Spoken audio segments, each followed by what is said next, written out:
آج سے مطلب ہے 24 ذی الحج۔ اس میں سب سے پہلا جو ہمارے سامنے اہم اوکیزن آتا ہے وہ ہے آیہ ولایت کا نزول۔ وہ آیہ ولایت جو کمپلیٹ ہوئی تھی غدیر خم کے میدان میں۔ غدیر خم پہ ہماری لاسٹ اسپیچ تھی ایک ویک پہلے۔ غدیر کا جو اعلان تھا، یہ تو خود امام کے الفاظ ہیں کہ اصل میں تو وہ اسٹارٹ ہوا تھا آیہ ولایت سے، لیکن آیہ ولایت میں اللہ نے اتنا اوپنلی غدیر کا والا اعلان نہیں کیا تھا۔ اشارے دیے تھے، ان اشاروں کو سمجھنا پڑتا تھا، لیکن لوگ سمجھنے کو تیار نہیں تھے۔ پرپزلی، انٹینشنلی، جو بھی کہیے، تو پھر غدیر کا وہ اعلان اس طرح کیا گیا۔ آیہ ولایت، آیہ ولایت وہ ہے جو میں نے سب سے پہلے تلاوت کی، انما ولیکم۔ قرآن نے کہا کہ یاد رکھو کہ تمہارے مولا کون ہے۔ ولی، مولا۔ اور آیت شروع ہوئی ہے انما سے، انما جس کو انگریزی میں آپ کہیں گے اونلی۔ تو یاد رکھو کہ تمہارے مولا اونلی یہ اللہ، انما ولیکم اللہ، تمہارا ولی اللہ ہے، ورسولہ، اور دوسرا ولی تمہارا رسول ہے، اور والذین آمنوا، تمہارا تیسرا ولی وہ ہے جو ایمان لایا، وَيُقِيمُونَ الصَّلَاةَ، اور وہ نمازوں کو قائم کرتا ہے، وَيُؤْتُونَ الزَّكَاةَ، اور اس حالت میں زکوٰۃ دیتا ہے کہ وَهُمْ رَاكِعُونَ، جب وہ رکوع کی کیفیت میں ہو۔ اونلی دوز تھری، یہ تین تمہارے ولی ہے، اللہ، رسول، اور حالت رکوع میں زکوٰۃ دینے والا۔ یہ صرف آیت کا ترجمہ کر رہا ہوں۔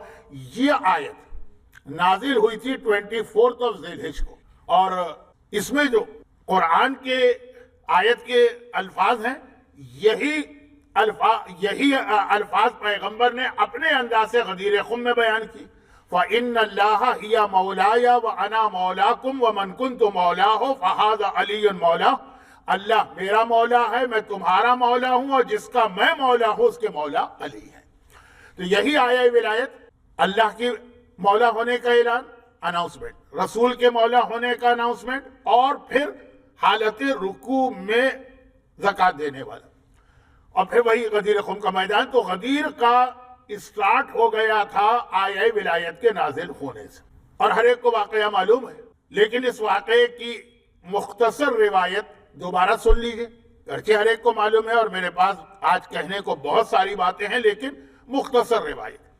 عبداللہ ابن عباس مولا کائنات کے فرسٹ کزن بھی ہیں، اور مولا کے صحابی بھی ہیں، کمپینین، اور مولا کے شاگرد بھی ہیں، اسٹوڈنٹ، اور مولا کے سمجھی بھی ہیں۔ زمزم کا کنواں ہے، حج کا موقع ہے، مکے کا ماحول ہے، وہاں عبداللہ ابن عباس زمزم کے کنویں پہ بیٹھے ہوئے، اب حاجیوں کا مجمع، ان کو حدیثیں سنا رہے ہیں کہ اتنے میں ایک ایسا آدمی وہیں پہ آیا زمزم کے کنویں کے پاس، جس کے سر پہ عمامہ ہے، عرب کا ڈریس، چہرے پہ ایک نقاب پڑی ہے، وہ بھی عربوں کا ڈریس، کیونکہ ڈیزرٹ میں جب ٹریولنگ کی جاتی ہے تو اپنے فیس کو بچانے کے لیے نقاب مرد بھی پہنتے ہیں، جس کی بنا پہ آج کل یہ بہت زیادہ مسئلہ پھیلا دیا ہے کچھ مسلمانوں نے بھی کہ اسلام میں یہ نقاب تو ہے ہی نہیں، یہ تو ڈیزرٹ کی وجہ سے یہ نقاب کا کنسیپٹ آیا ہے۔ خیر وہ چھوڑیے ایک طرف، چہرے پہ نقاب ہے، یہ عام سا ڈریس تھا ان عربوں کا جو اسی وقت مکے میں انٹر ہوئے ہوتے ہیں ڈیزرٹ سے۔ وہ عبداللہ ابن عباس کے سامنے بیٹھ گئے۔ اچھا، عبداللہ ابن عباس نے کنٹینیو کیا، اب جیسے میں مجلس پڑھ رہا ہوں، اگر کچھ لوگ آئیں گے تو میری مجلس تو کنٹینیو ہوگی، لیکن اب یہ ہوا کہ ادھر عبداللہ ابن عباس پیغمبر کی کوئی حدیث سناتے ہیں، ادھر وہ آنے والا کہتا ہے کہ اے ابن عباس اب ایک حدیث میں بھی سناؤں، اور سنائیے۔ انہوں نے بھی ایک مقابلے میں ایک حدیث سنائی، عبداللہ ابن عباس نے دوسری حدیث سنائی، اس نے پھر ایک حدیث سنائی، حدیثوں کا ایک طرح کا مقابلہ ہو گیا کہ اب لوگ بھی حیران ہو گئے کہ اب تک تو ہم یہ سمجھتے تھے کہ عبداللہ ابن عباس سے زیادہ حدیثیں کسی کو نہیں معلوم، یہ عبداللہ ابن عباس کی ہر حدیث کے مقابلے میں، یعنی کوئی جھوٹی ووٹی حدیث نہیں، یا ایک دوسرے سے کنٹراڈکٹ حدیث نہیں، وہ حدیثوں کی تلاوت ہو رہی، ادھر سے ایک حدیث، ادھر سے ایک حدیث، ادھر سے پھر حدیث، ادھر سے پھر حدیث، یہاں تک کہ آخر میں عبداللہ ابن عباس خاموش ہو گئے کہ اب ہمیں یہ سیشن ختم کرنا ہے، لیکن اس طرح خاموش نہیں ہوئے، خود عبداللہ ابن عباس حیران ہو گئے کہ تو ہے کون جسے اتنی ہی حدیثیں یاد ہے جتنی مجھے یاد ہے، بلکہ شاید مجھ سے بھی زیادہ۔ اب آنے والے نے چہرے سے نقاب ہٹایا اور کہا کہ اے ابن عباس آپ تو مجھے پہچانتے ہیں، انا جندب ابن جنادہ غفاری، میں ابو ذر غفاری۔ ابو ذر غفاری عبداللہ ابن عباس سے تو ایج میں بہت بڑے تھے اور ان کی عظمت کو سب جانتے ہیں، کہا میں ابو ذر غفاری ہوں۔ عبداللہ ابن عباس نے کہا اب سمجھ میں آیا، اگر تمہیں اتنی حدیثیں یاد ہیں۔ لیکن اس نے کہا کہ میں چاہتا ہوں کہ آخر میں بھی ایک حدیث اور سنا کے یہ سیشن ختم کروں۔ لیکن اب جو حدیث اس نے سنائی، اب ابو ذر غفاری اتنا انٹرسٹنگ ان کے حالات ہیں کہ 2 گھنٹے کی تو الگ سے آپ اسپیچ کبھی مجھ سے سن لیجئے مختصری، کہ ابو ذر غفاری نے کہا اتنی دیر میں مجمع بہت بڑھ گیا تھا، وہ سارے حاجی جو تھے دوڑ دوڑ کے یہاں آنے لگے، ایک نہیں پیغمبر کے 2 صحابیوں سے حدیثیں سننے کو مل رہی ہیں، اور دونوں بہت ہی اتھینٹک صحابی۔ عبداللہ ابن عباس کو مخاطب کر کے کہا لیکن مجمع کو سناتے ہوئے کہ میں نے اپنے کانوں سے سنا ہے اور اگر نہیں سنا ہو تو میں بہرا ہو جاؤں، اور میں نے اپنی آنکھوں سے دیکھا ہے اور اگر نہیں دیکھا ہے تو میں اندھا ہو جاؤں۔ اب یہ اس حدیث سے پہلے ان کا اسٹائل ہی ایسا بن گیا کہ مجمع اور زیادہ اٹینٹیو ہو گیا کہ یہ کون سی حدیث، اتنے یقین کے ساتھ کہہ رہا ہے کہ اگر میں نے اپنے کانوں سے نہیں سنا تو بہرا ہو جاؤں، آنکھوں سے نہیں دیکھا تو اندھا ہو جاؤں۔ کوئی ایسی حدیث ہے جس کا تعلق دیکھنے سے بھی ہے؟ کہا کہ سنو اے عبداللہ ابن عباس، کہا کہ ہم پیغمبر کے پیچھے نماز ظہر پڑھ رہے تھے اور ابھی ہم نماز ظہر ختم کر کے بیٹھے تھے کہ مسجد میں ایک سوال کرنے والا آیا۔ اب اس کے بعد مشہور واقعہ، اور آنے کے بعد اس نے ایک ایک سے کہا کہ میں فقیر ہوں، میری مدد کرو، کسی نے اس کی کوئی مدد نہیں کی۔ آخر میں اس نے آسمان کی جانب دیکھا، اگرچہ مسجد کی چھت تھی لیکن وہ والی چھت کھجور کے پتوں والی جس کے اندر سے آسمان بھی نظر آتا تھا، تو آسمان کی جانب دیکھا اور کہا خدا بندہ میں تیرے گھر میں آیا، تیرے نام پہ لوگوں سے مانگا اور یہاں سے خالی ہاتھ واپس جا رہا ہوں۔ اتنی دیر عبداللہ ابن عباس کو ابو ذر غفاری سنا رہے ہیں کہ اتنی دیر میں میرا مولا نماز میں مشغول ہو گیا تھا۔ ظہر کی نماز کے بعد پھر کچھ سنت و نافلہ بھی ہیں، کچھ عصر کی ہیں، کچھ اور بھی۔ جس وقت یہ جملہ کہا تو اس وقت میرے مولا نے اپنے ہاتھ سے اشارہ کیا، اپنے دائیں ہاتھ سے جس میں ایک انگوٹھی تھی، اور وہ سائل کو اشارہ کیا کہ انگوٹھی لے جاؤ۔ وہ یہ انگوٹھی لے کے چلا۔ جیسے ہی وہ انگوٹھی لے کے نکلا کہا کہ میں نے اپنے کانوں سے سنا، سننے والا اس کے بعد آئے گا ورنہ بہرا ہو جاؤں، آنکھوں سے دیکھا یہ دیکھنے والا منظر ہے۔ جیسے ہی وہ باہر نکلا ویسے ہی اللہ کے رسول علی کی نماز ختم ہونے کا انتظار کیا۔ علی کی نماز ختم ہوئی، پیغمبر نے ایک مرتبہ کہا کہ ھذا علی قائد البررہ وقاتل الکفرہ منصور من نصر مخذول من خذل۔ یہ علی نیک لوگوں کا قائد، پیغمبر فرما رہے ہیں قائد البررہ، علی نیک لوگوں کا قائد ہے، قاتل الکفرہ کافروں کا قاتل ہے، منصور من نصر جو علی کی مدد کرے گا خود اللہ اس کی مدد کرے گا، مخذول من خذل اور جو علی کی توہین کرے گا اللہ اس کو ذلیل اور رسوا کرے گا۔ ابو ذر کہہ رہے ہیں میں سن رہا تھا، اس کے بعد پیغمبر نے ایک جملہ اور کہا، اور پیغمبر نے آسمان کی جانب دیکھ کے کہا خدا بندہ میرے بھائی موسیٰ نے ایک مرتبہ تو اس سے یہ دعا کی تھی نا، اے خدا میرے سینے کو کشادہ کر کے ہارون کو میرا وزیر بنا دے۔ کہا پیغمبر کا جملہ کہ یہ دعا کی تھی نا، تو میں بھی تجھ سے ایک دعا کرتا ہوں، انا محمد النبیوں کا و صفیوں کا، میں محمد ہوں تیرا نبی بھی ہوں اور برگزیدہ چنا ہوا چوزن ون ہوں صفیوں کا۔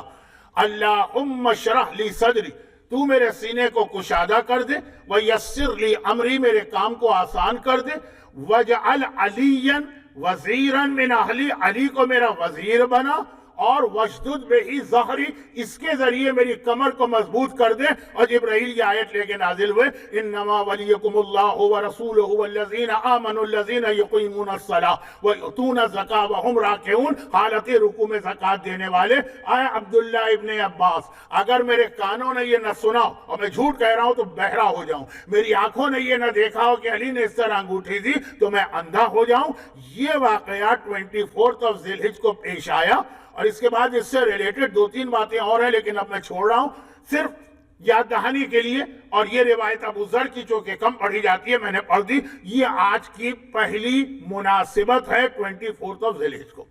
چنانچہ 24 ذی الحجہ باقاعدہ غدیر کے بعد ہماری سب سے بڑی عید ہے، ایمانی عید۔ تو دو وہ عیدیں جس کا تعلق اسلام سے ہے، اور دو یہ عید ہے جس کا تعلق ایمان سے۔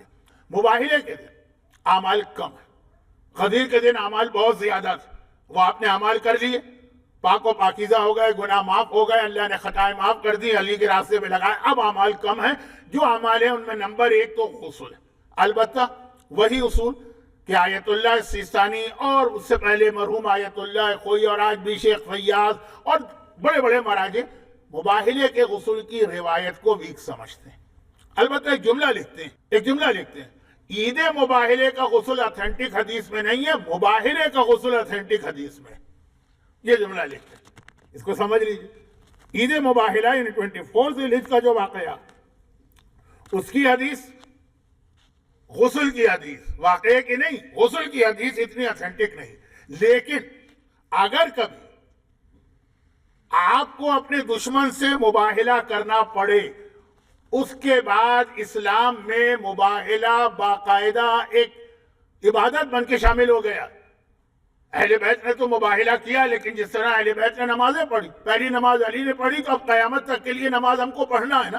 اسلام میں مباہلہ بھی آ گئے کہ اگر کبھی حق اور باطل کے مسئلے پہ، باقی نہیں اپنے زمین کے جھگڑے اور جائیداد کے جھگڑے، اس پہ نہیں، حق و باطل کے جھگڑے میں وقت پڑے تو مباہلہ کرو اپنے دشمن سے، لیکن غسل، اس کا غسل جو ہے بہت ہی اتھینٹک۔ خیر، یہ تو ایک جملہ آ گیا فقہی، تو میں نے وضاحت کر دی، مباہلے کا غسل اور عید مباہلے کا غسل۔ اب آئیے دوسری مناسبت بہت جلدی سے بیان کروں۔ دوسرا یہ ہے کہ آج تو نہیں، لیکن دنیا کے کچھ ملکوں میں آج ہمارے کیلنڈر سے آنے والا کل کی رات سورہ دہر کے نازل ہونے کی رات، چنانچہ اسی لیے وہ میں نے ایک آیت کی تلاوت کی، وَيُطْعِمُونَ الطَّعَامَ عَلَىٰ حُبِّهِ مِسْكِينًا وَيَتِيمًا وَأَسِيرًا۔ یہ اہل بیت وہ ہیں جو یتیم کو کھانا دیتے ہیں، مسکین کو کھانا دیتے ہیں، اسیر کو، اور اس کے بعد ان کا قصیدہ پڑھتا ہوا قرآن نازل ہوا۔ اس کا مطلب یہ ہوا کہ 23 ذی الحجہ کو پہلا روزہ رکھا گیا، مسکین آیا افطار کے وقت۔ 24 ذی الحجہ کو دوسرا روزہ رکھا گیا، یتیم آیا۔ 25 ذی الحجہ کو تیسرا روزہ رکھا گیا، اسیر آیا۔ اور جیسے ہی وہ اسیر روٹیاں لے کے گیا، سورہ دہر نازل ہوا، چنانچہ اس آیت کی تلاوت، اب اس کی تفصیل میں نہیں جا رہا ہوں کیونکہ وقت نہیں۔ یہ سورہ دہر، البتہ اس کے اندر دو بہت اہم پیغام ہیں، ایک بتا رہا ہوں، ایک پیغام تو نہیں بتا رہا، ایک تاریخی چیز۔ اس سے پہلے والی آیت وَيُطْعِمُونَ الطَّعَامَ عَلَىٰ حُبِّهِ مِسْكِينًا وَيَتِيمًا وَأَسِيرًا، قرآن قصیدہ پڑھ رہا اہل بیت کا۔ اب انگوٹھی والے واقعے میں صرف علی، اس میں پورے پنجتن، مگر بالکل اس سے پہلے والی آیت کیا، وَيُوفُونَ بِالنَّذْرِ وَيَخَافُونَ يَوْمًا كَانَ شَرُّهُ مُسْتَطِيرًا۔ یہ اہل بیت وہ ہیں جو اللہ سے کیے ہوئے وعدے کو پورا کرتے ہیں اور قیامت کے دن سے ڈرتے ہیں۔ علی قیامت کے دن سے ڈر رہے ہیں، قرآن گواہی دے رہا۔ شہزادی کونین قیامت کے دن سے ڈر رہی ہے، یہ قرآن کی آیت ہے، اور ہر ایک کو پتا ہے سورہ دہر اہل بیت کے لیے نازل ہوا۔ حسنین جوانان جنت کے سردار اور قیامت سے ڈر رہے ہیں، اور صاحبان ایمان کی تو یہ حالت ہے کہ سمجھتے ہیں قیامت کو چیز ہی نہیں، ایک ہنسی مذاق کھیل اور ٹھٹا۔ خاص طور پر ان تاریخوں میں تو اور زیادہ بے خوف ہو جاتے ہیں، کیونکہ یہ وہ تاریخیں ہیں کہ جہاں شاعروں اور منقبت کہنے والوں کی بادشاہی ہوتی ہے، اور شاعری اور منقبت میں جو کبھی فرشتوں کو ڈانٹا جاتا ہے، کبھی منکر نکیر کو لات مار کے بھگایا جاتا ہے، کبھی جہنم میں لے جانے والے فرشتوں کی گردن مروڑی جاتی ہے۔ اب یہ آیت آپ کے سامنے، وَيُطْعِمُونَ الطَّعَامَ عَلَىٰ حُبِّهِ مِسْكِينًا وَيَتِيمًا وَأَسِيرًا إِنَّمَا نُطْعِمُكُمْ لِوَجْهِ اللَّهِ لَا نُرِيدُ مِنكُمْ جَزَاءً وَلَا شَكُورًا نَخَافُ مِن يَوْمٍ عَبُوسًا قَمْطَرِيرًا۔ آخری آیت بھی یہی کہ ہم تو اس دن سے ڈرتے ہیں جس دن بڑے بڑے لوگ جو ہیں ان کی سٹی گم ہوگی۔ میں نے بہت ہی سلینگ سے ترجمہ کر دی۔ اہل بیت کے عمل کو جو قرآن نے بتایا، اس سے پہلے والی آیت بھی ہے کہ وہ قیامت سے ڈرتے ہیں، اس کے بعد والی آیت بھی ہے کہ قیامت سے ڈرتے ہیں۔ اہل بیت کے لیے قیامت مسئلہ نہیں ہے، لیکن عظمت پروردگار کا خوف ان کے دلوں میں، اور ہمارے دل میں اتنی بے خوفی ہے۔ یہ سورہ دہر کا پہلا پیغام ہے۔ دوسری بات کا بھی غور کیجئے گا، جو بہت اہم بات ہے۔ تیسری بات، آج کی رات حدیث کسا کی سالگرہ۔ اچھا، یہ سورہ دہر بھی نازل ہوا 25 کو، تو یہ اس کا سورہ دہر کی سالگرہ۔ پورا سورہ دہر، ایک آیت نہیں، پورا سورہ دہر۔ اس کے بعد آج کی تیسری مناسبت، یہ بھی آج کل بہت پڑھی جا رہی ہے، صرف ایک بات کہنا چاہتا ہوں ان لوگوں سے جو حج اور عمرہ کر کے آ چکے ہیں، اور وہ لوگ بھی یاد رکھ لیں جو کبھی حج اور عمرہ کرنے جائے، خدا ہر مومن اور مومنہ کو حج اور عمرے کی سعادت بخشے، وہ پروردگار عالم کی رحمتیں بھی دیکھیں، اہل بیت کے آثار بھی دیکھیں، جملہ کام آئے گا، یہ بہت کم لوگ آپ کو بتائیں گے۔ اور وہ یہ ہے کہ آج کی رات حدیث قصہ کی رات ان معنوں میں کہ 23 آف ذی الحجہ کو پیغمبر اور عیسائیوں میں یہ بات ہوئی کہ کل tomorrow early in the morning after فجر پریئر ہم وہ مباہلہ کریں گے۔ تو پیغمبر عشاء کی نماز کے بعد پھر شہزادی کے حجرے میں آئے، چادر منگوائی، وہ پورا واقعہ جو آپ سنتے رہتے ہیں، وہ پورا واقعہ آپ سنتے رہتے ہیں۔ اس طرح سے چادر تطہیر کے نیچے سب جمع ہوئے اور آیت تطہیر نازل ہوئی آج کی رات۔ اب یہ ایک بحث ہے کہ یہ آج کی رات آیت تطہیر پہلی بار نازل ہوئی ہے، پہلے نازل ہو چکی تھی، اللہ نے آج اس کو ریپیٹ کیا، لیکن بہرحال آیت تطہیر بھی آج کی رات نازل ہوئی اور حدیث قصہ بھی۔ تو آیت تطہیر کی بھی سالگرہ ہوئی اور حدیث قصہ کی بھی سالگرہ ہوئی، واقعہ آپ کا سنا ہوا۔ یہ تیسری مناسبت تھی۔ بہت کچھ کہنا تھا حدیث قصہ پہ، وقت نہیں، البتہ حدیث قصہ کا ایک جملہ ذہن میں رکھیے گا، ہم فاطمہ تو ابوہا و بالہا و بنوہا، سے چوتھی اور آخری مناسبت بنے گی۔ اور سب سے بڑی مناسبت جس کی وجہ سے آج کا یہ پروگرام رکھا گیا ہے وہ ہے مباہلے کا دن۔ آج کی رات مباہلے کی رات، پیغمبر چادر تطہیر میں سب کو لے کے اللہ سے دعا کرتے ہیں، اور پھر اس کے بعد عیسائیوں سے تو اسلام کو فتح کل ملی، آپ کے لیے 6 پیغام آج مل گئے۔ ما ذکر خبرنا ھذا فی محفل من محافل اہل الارض وفیہ جمع من شیعتنا، پتہ نہیں ہم شیعہ ہیں کہ نہیں ہیں، جیسے اہل بیت چاہتے ہیں، لیکن وہ محبین، محبت ضرور کرتے ہیں۔ 6 بشارتیں آپ کو مل گئیں آج کی رات کہ رحمت نازل ہوگی، ملائکہ آپ کو گھیرے میں لے کے آپ کے لیے استغفار کریں گے، حفت بہم الملائکہ، آپ کے چاروں طرف ملائکہ، جہاں حدیث قصہ پڑھی جائے، واستغفرت، اور استغفار کریں گے جب تک کہ آپ لوگ بکھر نہ جائیں۔ بکھرنے کے بعد ملائکہ کا استغفار ختم ہو گیا، کیونکہ پھر آپ اہل بیت کے فضائل نہیں سن رہے ہوں گے، آپ جا کے کوئی گانے کا کیسٹ نہ سن رہے ہو نعوذ باللہ، کوئی فلم نہ دیکھ رہے ہو نعوذ باللہ، کسی ڈسکو ڈانس کی جانب نہ جا رہے ہو۔ خیر، 3 یہ اور 3 یہ، وفیہ محموما اللہ وفرج اللہ ہمام، پریشان حال مصیبت زدہ تھا۔ یہ 6 بشارتیں آج کی رات آپ کو مل رہی، اگر اہل بیت کے فضائل بیان کیے جائیں یہ حدیث قصہ کی شکل میں۔